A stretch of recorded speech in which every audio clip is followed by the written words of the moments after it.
Even now, from that locked room in our New Jersey house, I can hear her voice, my Emily's soft sobs, the little gasp that becomes a scream. It comes every night, as if the walls themselves will not let the sound fall away. People say time heals. I say time only teaches the dead how to call louder. My Emily was my whole brightness.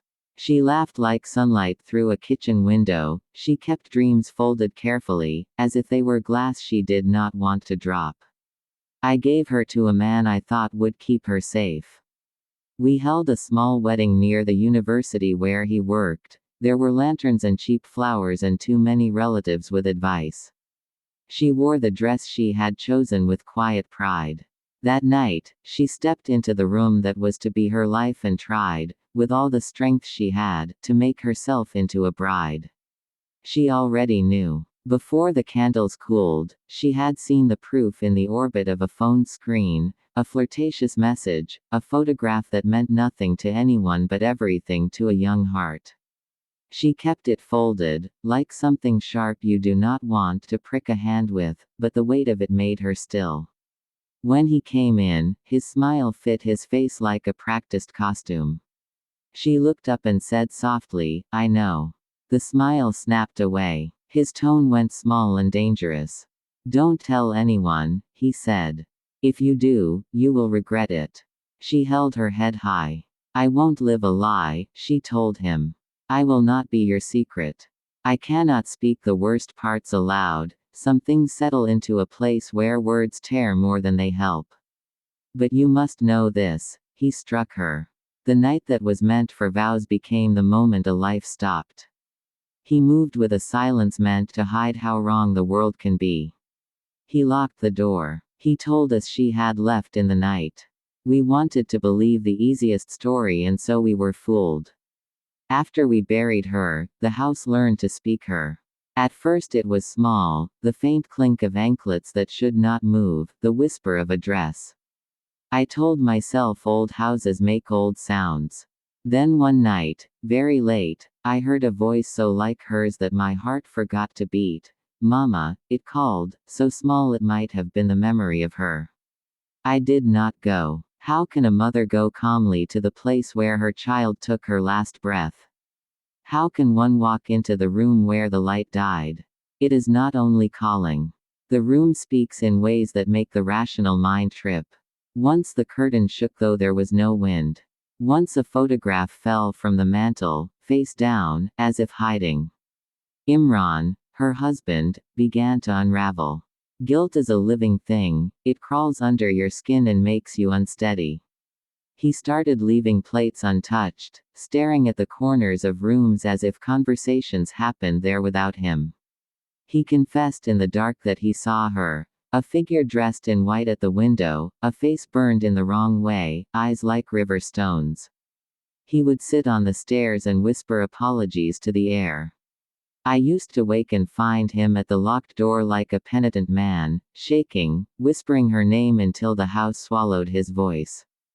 Days passed and then nights, each one a slow turning of the same old wheel. At first the sounds were grief, a sound that wanted comfort.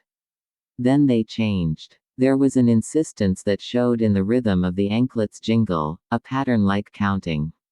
Once, while I sat by the stove, the sound threaded through my bones like a reminder.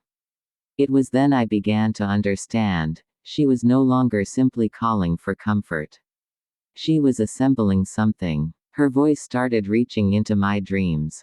She would ask me, tired and precise, "Mother, will you come?" At first I would tell her I would not, that I would never open that door. I had not the courage. But the visiting changed. The phrases shifted from plea to permission. The house arranged itself so that every creak felt like an invitation. The locked wood would hum under my palm until I thought my hand would burn.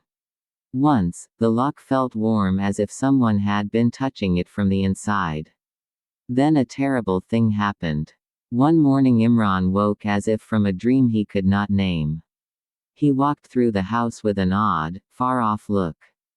He did not remember small things, breakfast, which cup he had used, and when I watched him his face seemed hollowed by someone else's finger. Later, as if pulled by a force he himself did not choose, he went to that door. He placed his hand on the brass and his fingers trembled. Why now? I wanted to ask him. He did not hear me. The house did what it had been learning to do, it opened. The door swung inward like the end of a sentence. Inside, the room looked as if time had folded differently there, the veil draped as if waiting, flowers lay like ghosts at the foot of a bed. At the center, as if she had stepped from every photograph and every memory and been stitched into the pitch of the present, stood my daughter.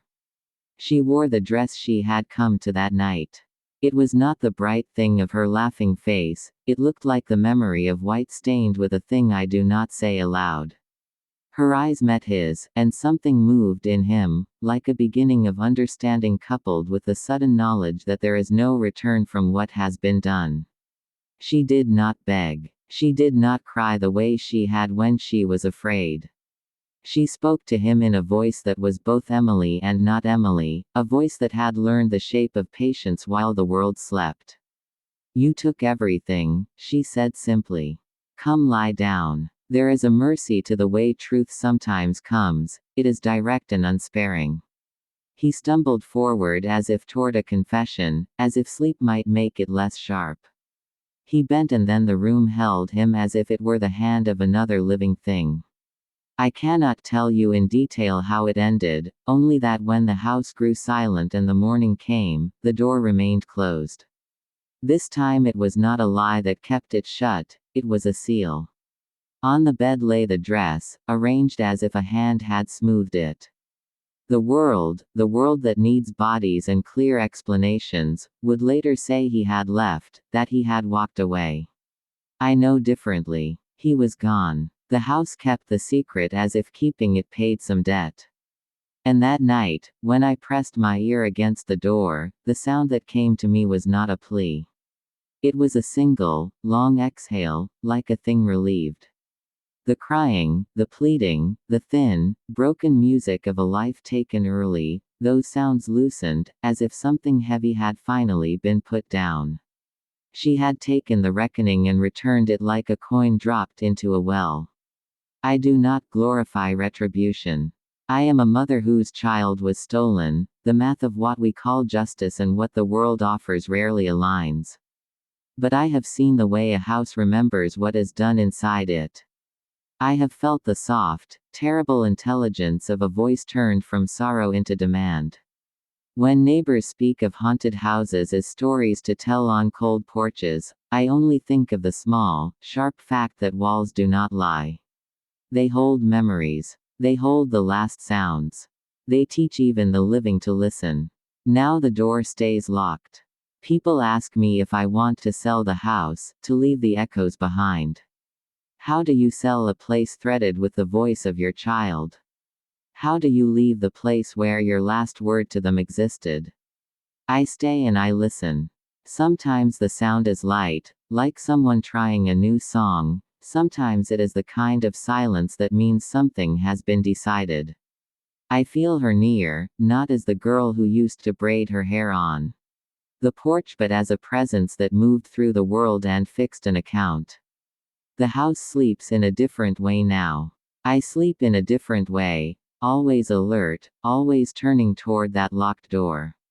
If you ever stand before a closed room and hear a soft jingle and a call, do not be quick to mock the sound as fancy. Sometimes a voice is simply the ledger of a wrong and a mother listens because no one else will. Tonight, as the streetlights blink and the maple tree throws its slow shadow, I hear it again. Not a plea this time. It is steadier, satisfied in a way that is terrifying and finally gentle. Mother, it says, and I answer. I do not open the door. I have learned. Some things must remain closed, and some songs are finished only when the last sound falls away.